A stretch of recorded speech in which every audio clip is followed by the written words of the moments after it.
Welcome to Elma Appliance channel.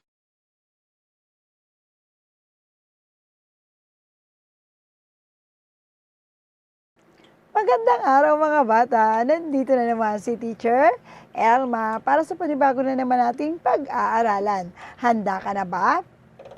Kung handa ka na, upo ng maayos, makinig at manood. Ang ating pag-aaralan ngayon mga bata ay nasasagot ang mga tanong sa mga nabasa o napakinggang pagpupulong. Formal o di formal o ito yung tinatawag nating katitikan o minutes ng pagpupulong.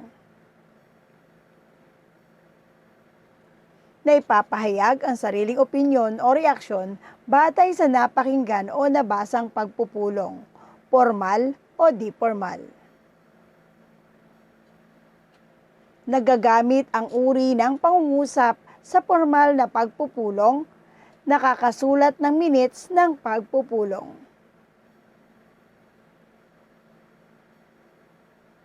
Para sa ating layunin, ikaw ay inaasahang magtaglay ng mga sumusunod.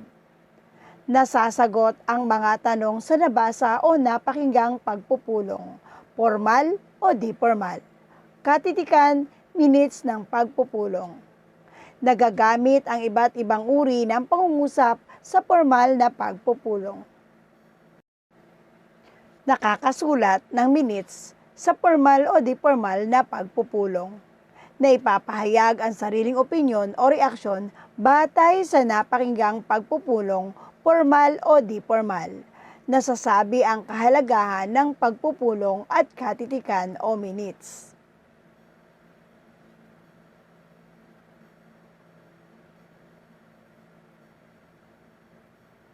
Para sa ating panimula, ang araling ito ay idinisenyo para sa iyo upang matutunan at maunawaan ang tungkol sa pagsagot sa mga tanong sa nabasa o napakinggang pagpupulong.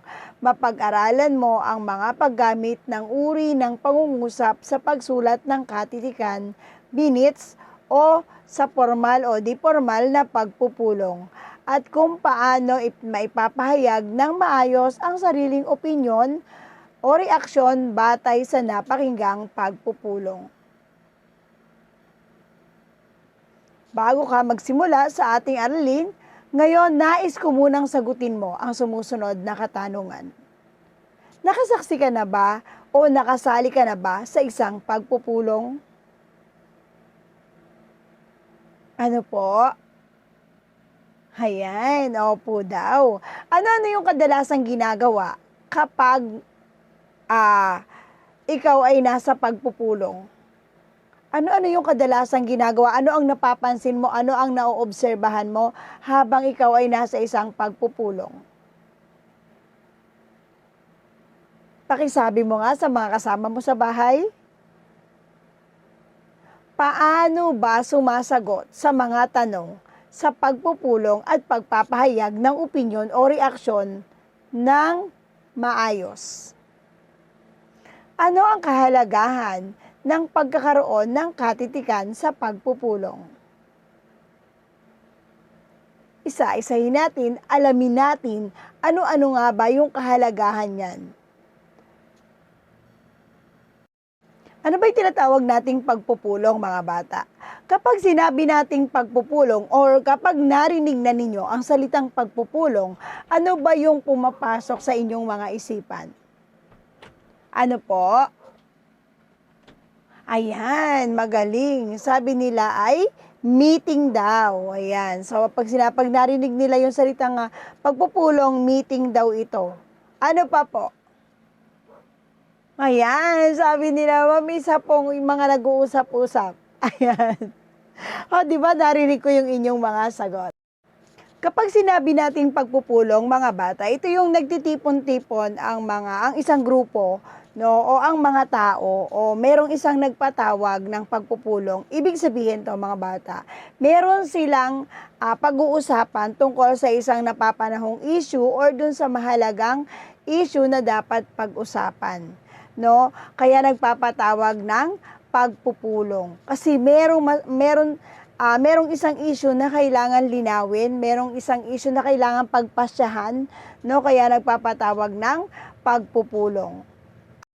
Okay, kapag sinabi naman natin mga bata na katitikan o minutes, ano ba yan, no? Kapag sinabi natin katitikan o minutes mga bata, ito yung opisyal na tala ng mahalagang diskusyon at desisyon sa isang pulong na kalimitang isinasagawa ng formal, objektibo at komprehensibo, no? Mahalaga ang katitikan ng pulong sapagkat hindi lahat ng napag-uusapan sa isang pulong ay maaalala ng bawat dumalo.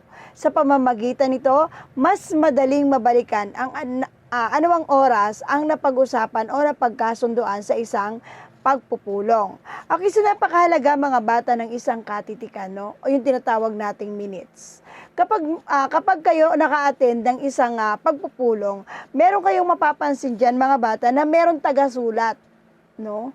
Yung tagasulat kadalasan, iyan na yung tinatawag nating kalihim o yung tinatawag nating secretary, no? So yung secretary, siya yung magsusulat ng minutes o nung katitikan, ano ba yung naging flow sa isang pagpupulong. Ano ba yung pinag-usapan sa pagpupulong? So lahat ng mahalagang pinag-usapan sa pagpupulong, iyon ay isusulat, no? Isusulat ng kalihim o ng sekretary, no? Okay, so yun yung gawain ng mga sekretarya o sekretary, no? Sila yung tagasulat ng mga minutes na pinag-usapan sa isang pagpupulong. So napakahalaga ng tinatawag nating katitikan o minutes kasi katulad nga ng sinabi natin, no, hindi natin matatandaan lahat ng pinagmitingan unless meron tayong isinulat doon sa ating minutes. 'Di ba? Katulad ng parang kapag tayo ay nag-aaral, kapag kayo ay nagsusulat habang nagdi-discuss si teacher, pwede kayong magsulat ng mahahalagang mga detalye na dinidiscuss ni teacher para magkaroon kayo ng impormasyon na kailangan ninyo na balikan, no? Pero dito sa katitikan, ganun din 'yan. Kaya ang katitikan o minutes ay napakahalaga lalong-lalo na kapag tayo ay nasa isang meeting. Kasi dito natin babalikan ano ba yung mga pinag-usapan ng meeting, no? Ano ba yung napagkasunduan ng meeting? No? So napakahalaga ng katitikan o minutes, lalong-lalo na kapag mahalaga or importante ang pinag-uusapan. Okay? So naintindihan po, yun yung tinatawag natin katitikan o minutes. Yung mahahalagang detalye doon sa isang pagpupulong kailangan ay nakasulat. Para meron tayong babalikan just in case na meron tayong gagawin o meron tayong nakalimutan, babasahin nyo na lang yung minutes. Ano ba yung pinag-usapan nung nakaraang meeting? Para meron kayong balikan, no? Okay, so yun yung katitikan o minutes.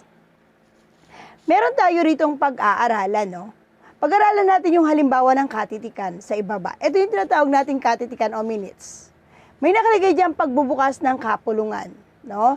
Petsa, Abril 27, 2019. Ang oras ay 8:08 ng umaga. Lugar ng pulong St. James College Chapel. Namuno sa pulong si Binibining Manzano at Binibining de la Luya. Mga dumalo o mga opisyales sa kapisanan ng Flores de Mayo 2019 ay sina Ginoong Floralde, Ginoong Pangilinan, Ginoong Almeria, Binibining De Leon, Binibining Certeza at si Binibining Medina. Si Ginoong De la Luya, si Ginoong Sakapayo at si Ginoong Medina. Si Binibining Amaraya, si Binibining Dibuno at si Binibining de la Cruz. Ang agenda ng kanilang kapulungan ay pagbibigay ng mga suhestyon kung paano makakalap ng pondo para sa nalalapit na Flores de Mayo. Yun yung kanilang agenda. Bakit sila, pag sinabi nating agenda mga bata, ito yung bakit ka nagpatawag ng meeting? Anong meron? No? So dito, pinapakita mga bata dito sa agenda, ano ba yung pag-uusapan natin sa meeting? So dito, ang pag-uusapan nila, yung pagbibigay ng suggestion kung paano makakakalap ng pondo para sa darating na Flores de Mayo. So yun yung kanilang pag-uusapan. Paano sila makakakuha ng pondo? Saan sila kukuha ng pondo? No, iyon yung kanilang agenda. Kaya nagpatawag ng meeting dahil diyan sa kanilang agenda. Okay? Narito naman, balikan natin ulit yung uri ng pangungusap na ating pinag-aralan. So, nung nakaraan, pinag-aralan natin ang 4 na uri ng pangungusap. Ano-ano nga ito? Ano po?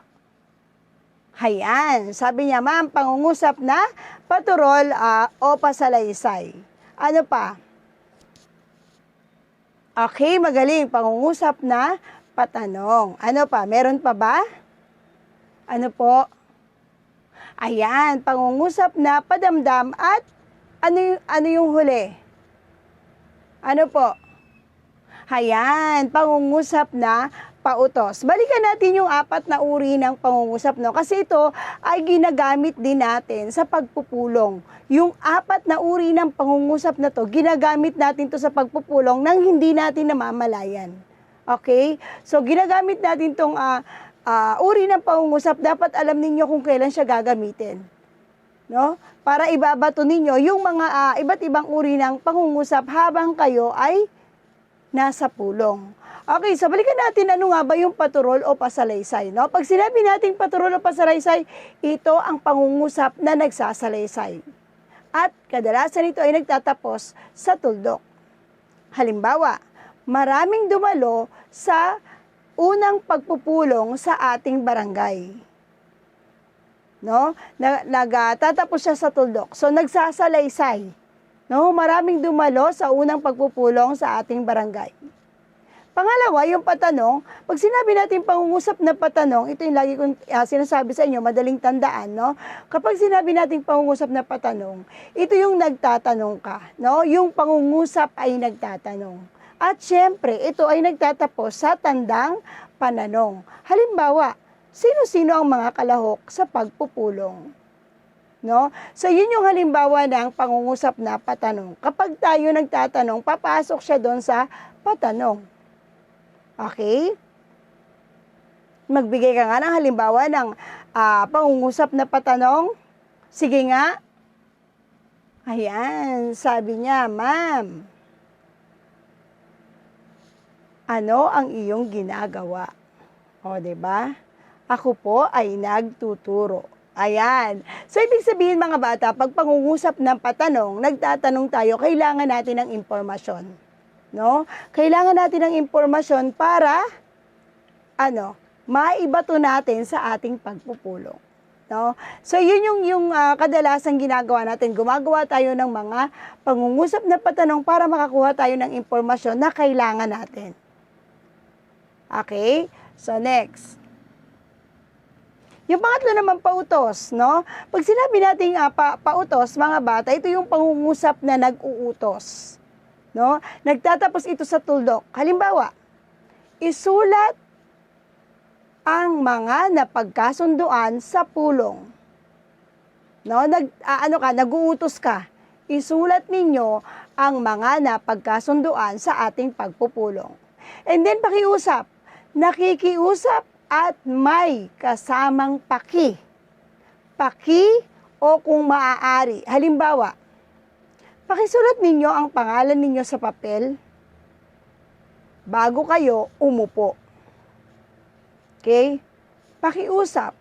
Mga word clue na ginagamit. No? Yan yung tinatawag natin, gumagamit tayo ng paki. Gumagamit tayo ng maaari. Maaari bang magsiupo kayo? Diba? Pakiabot nga po yung aking baso. Gumamit ako ng paki. Okay? So, pang-apat naman, mga bata, ito yung tinatawag natin pangungusap na padamdam. So, dito sa pangungusap na padamdam, ito yung nagsasaad ng matinding damdamin. No? At syempre, ito ay nagtatapos sa tandang padamdam. Halimbawa, lumilindol. So, dapat yung pagbasa mo dyan ay may buhay. Okay? So, hindi mo yung babasahin ng lumilindol, lumilindol. Dapat may buhay. Kasi, di ba, lumilindol, lumilindol. So, ganun yung dapat. Dapat may buhay ang ating mga sinasabi. Okay? So, next.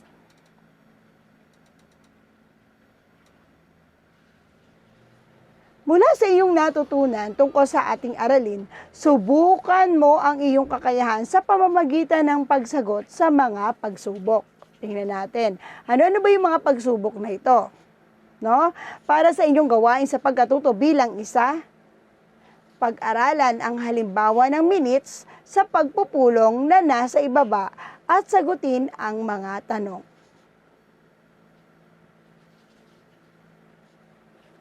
Ang panguluhan ng samahan ng mga scout, lalaki at babaeng scout ay nagpatawag ng pulong upang pag-usapan ang proyekto ng samahan. Pangulo, sisimulan na ang pulong, mangyaring basahin ng kalihim ang talaan ng mga miyembro. Kalihim, titindig at iisa-isahing tawagin ang mga pangalan ng miyembro. Pangulo, ang lahat ay naririto, mangyaring basahin ng kalihim ang katitikan ng nakaraang pulong. Okay, si kalihim, babasahin kung kailan, saan ginanap ang huling pulong, at ano ang buod ng mga naganap doon. No, babasahin niya ng kalihim o ng sekretarya. Ang layunin ng pulong na ito ay pag-usapan ang proyekto ng samahan para sa buwan ng scouting. Ang ating proyekto ay ang pagtatanim ng mga puno ng mangga. Bibigyan tayo ng Department of Environment and Natural Resources o tinatawag nating DENR ng mga binhi nito. Gaganapin ang malawakang pagtatanim sa ika-15 ng Mayo. Magpapangkat-pangkat tayo sa pagtatanim sa bawat barangay. Sasamahan tayo ng bawat pamunuan ng kabataang barangay. May ibig pa ba kayong tanong?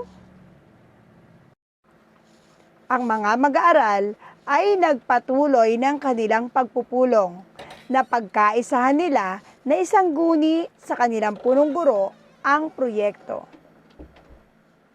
Pangulo, kung wala na tayong iba pang pag-uusapan, ay tinatapos ko na ang pulong.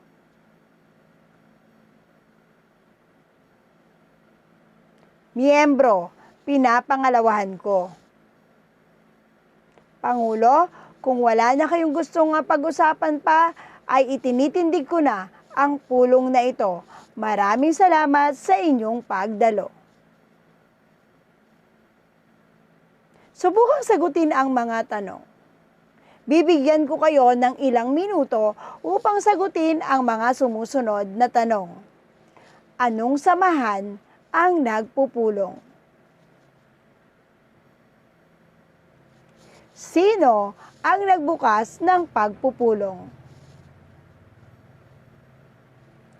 Paano sinimulan ang pagpupulong? Bakit nagpatawag ng pagpupulong? Sa pagpupulong na kagaya nito, ano ang madalas na ginagawa ng bawat kasapi sa pagpupulong?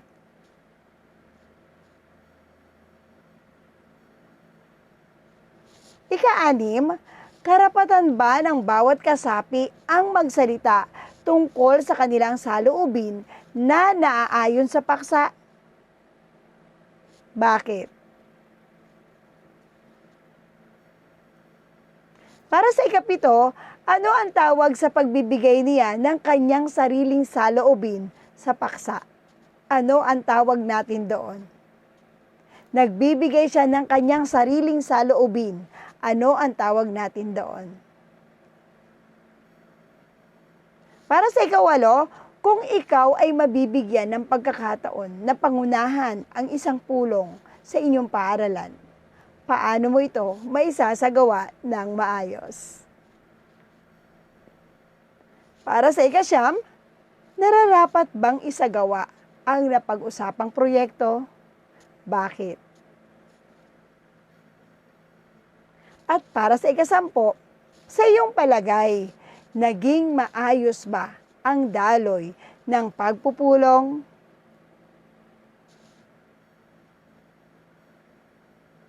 Para sa inyong gawain sa pagkatuto bilang 2, panuto, gamitin ang katitikan ng pagpupulong sa gawain isa at magbigay ng isang pangungusap na ginamit sa pagpupulong batay sa hinihingi ng talahanayan. Uri ng pangungusap sa ibaba. Pasalaysay. Kukuha kayo ng pangungusap na pasalaysay doon sa binasa nating katitikan. Pangalawa, patanong. Meron ba kayong pangungusap na nakita na pangungusap na patanong doon sa binasa nating katitikan? Kuhanin at ilagay dyan sa patanong. Okay, next. Para sa ikatlo, pautos. Pautos. Kapag sinabi natin pautos, alam na ninyo yan. Aling bahagi or aling pangungusap ang nag-uutos doon sa binasa nating katitikan. Okay, next. Pang-apat, ito'y pakiusap. Meron ba kayong nakita na pangungusap na nakikiusap doon sa ating katitikan? Okay, next. Para sa ikalima, padamdam. Piliin ang pangungusap na padamdam doon sa ating katitikan. Okay, next. Para sa ating pakikipagpalihan, ito ay upang mapalalim pa ang iyong kaalaman tungkol sa aralin. Sagutan mo ang mga sumusunod na gawain. Para sa iyong gawain sa pagkatuto bilang 3, panuto, sumulat ng isang katitikan ng pagpupulong gamit ang mga detalye sa ibaba. Gawin ito sa iyong sagutang papel. Lahat ay kakatawan bilang kalihim ng pagpupulong ukol sa preparasyon ng programang wellness sa paaralan. Ito ay pangungunahan ng guro, mga tatalakayin sa agenda, mga programa, pinansyal na usapin, at iba pa. Narito yung katitikan. Mababang paaralan ng Sapang. Katitikan ng Pulong, Abril 27, 2021. Virtual Conference. Layunin ng pulong, preparasyon para sa programa ng wellness. Petsa at oras, ilalagay ninyo kung ano yung gusto ninyong oras. Tagapanguna, sino ang ilalagay ninyo doon. Bilang ng mga dumalo, ilalagay ninyo sino yung mga dumalo at sino yung mga hindi dumalo. Narito ang pamantayan ng paggawa ng katitikan. 4 na puntos kung ito'y napakahusay. Napakahusay ng nilalaman, pagkakabuo ng nilalaman, pagkakasunod-sunod ng mga kaisipan at kalinisan at kaagapan. Okay, so dito naman sa 3 puntos, mahusay kung ang nilalaman, pagkakabuo ng nilalaman, pagkakasunod-sunod ng kaisipan at ika-4, kalinisan at kaagapan. Kung katamtaman naman, 2 puntos, katamtaman ng nilalaman, katamtaman ng pagkakabuo ng nilalaman, katamtaman ang pagkakasunod-sunod ng kaisipan, at katamtaman din ang kalinisan at kaagapan. Okay, so para sa 2 puntos. Para naman sa 1 puntos, nangangailangan pa ng kaalaman. So, nangangailangan pa ng kaalaman sa nilalaman. 1 puntos lang yon sa pagkakabuo ng nilalaman, sa pagkakasunod-sunod ng kaisipan at sa kaisipan at kaganapan. Okay, so yan yung inyong susundan para makabuo kayo ng isang katitikan. Ayan, so narito yung pagkakasunod-sunod, call to order, panalangin, pananalita ng tagapagtanggap, pagbasa ng pagpapatibay ng nagdaang katitikan ng pulong, pagtalakay sa agenda o pulong, ang mga sumusunod na agenda ng paksang tinalakay sa pulong, kayo na magdadagdag, schedule ng susunod na pulong, at pagtatapos ng pulong. So itong mga halimbawa na to, ito yung halimbawa ng pagkakasunod-sunod ng programa o ng paggawa ng katitikan. Sino ang ilalagay mo sa panalangin? Sino yung tatanggap ng pananalita ng pagtanggap? No? Okay, so ilalagyan mo yan ng mga pangalan. Bahala kayo mag-decide kung ano ang ilalagay ninyo dyan. Okay? So narito ulit yung pamantayan, no? Meron dito pamantayan katulad din nung nasa itaas kanina, para kayo makagawa ng katitikan, kailangan meron tayong pamantayan. Siyempre, apat na puntos kung ito'y napakahusay ang nilalaman, pagkakabuo ng nilalaman, at pagkakasunod-sunod ng kaisipan at kalinisan at kaagapan. 3 puntos kung ito'y mahusay. Mahusay ang nilalaman, mahusay ang pagkakabuo ng nilalaman, mahusay ang pagkakasunod-sunod ng mga kaisipan at kalinisan at kaagapan. Para naman sa katamtaman yung nilalaman. 2 puntos lang yun. Katamtaman yung pagkakabuo ng nilalaman, katamtaman din yung pagkakasunod-sunod ng kaisipan, at katamtaman din yung kalinisan at kaagapan. At para naman sa nangangailangan pa ng kaalaman, no, 1 puntos lang yan. Nangangailangan ng kaalaman sa nilalaman, 1 puntos yun. At nangangailangan ng kaalaman sa pagkakabuo ng nilalaman, no? And then yung pagkakasunod-sunod ng kaisipan at kalinisan at kaagapan. So 1 puntos lang yun kapag ito ay nangangailangan ng kaalaman. Okay, next. Ayan, para sa ating gawain sa pagkatuto bilang 5, no? Panuto, basahin ang mga sumusunod na pangungusap at isulat ang iyong opinyon o reaksyon sa nabasang bahagi ng pagpupulong. Nagsimula na ang pulong. Tumayo at nagpaliwanag ang Pangulo sa harap ng mga kasapi ng Scout. Ipinagpatuloy ng ilang kasapi ang kanilang usapan. Merong ilang kasaping nagtatawanan. Ano ang iyong reaksyon dito sa usapin na to? Pakisulat yan sa inyong sagutang papel. Para sa ikalawa, nagulat ang kalihim ng Scout sa harap ng mga kasapi nito. Lahat ng mga kasapi ay nakikinig ng mabuti. Para sa ikatlo, ano yung magiging reaction mo doon sa pangalawa? Isulat mo ulit sa iyong sagutang papel. Para sa ikatlo, dumating ang punong guro sa silid pulungan. Ipinaliwanag niya ang mga bago at mahalagang tuntunin na dapat gawin ng mga kasapi ng Scout. Gagawing proyekto habang nagpapaliwanag. No? Nakikinig ng mabuti ang mga kasapi. So para yan sa ikatlo, ano ang magiging reaksyon mo dito sa ating napakinggan? No? Okay, so next. Ika-4, habang nagpapaliwanag sa pulong ang Pangulo ng Scout tungkol sa proyekto, may kasaping nag-uusap, mayroong nagsusulat, at mayroon ding nagbabasa. Ano ang magiging reaksyon mo dyan habang nagpapaliwanag ang Pangulo ng Scout?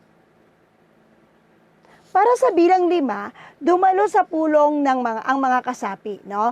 Umupo sila ng maayos, nagsimula ang pulong, nakinig silang mabuti sa kalihim na tagapagsalita. Pumalakpak sila ng marahan pagkatapos magsalita ng kalihim. Ano ang reaksyon ninyo dito sa usapin na ito? Isulat muli sa iyong sagutang papel. Okay, next. Para sa ating pagninilay, no, ipabatid ang iyong personal na pagtatasa sa card na ayon sa level ng iyong performance. Naunawaan ko na. Ano ang naunawaan mo sa aralin natin ngayon? Nabatid ko na. Ano ang nabatid mo sa ating aralin ngayon? Naisasagawa ko na. Ano ang maisasagawa mo na? Isulat yan sa inyong sagutang papel o sa inyong kwaderno. Maraming salamat mga bata. Natapos na naman natin ang ating aralin. Nawa, meron na naman kayong natutunan sa araw na ito. Hanggang sa muli, magpapaalam na si Teacher Elma, ang inyong guro sa Filipino. Hanggang sa muli mga bata, tatandaan, gumawa ng mabuti araw-araw. Because tomorrow is not a promise. Bye-bye kids!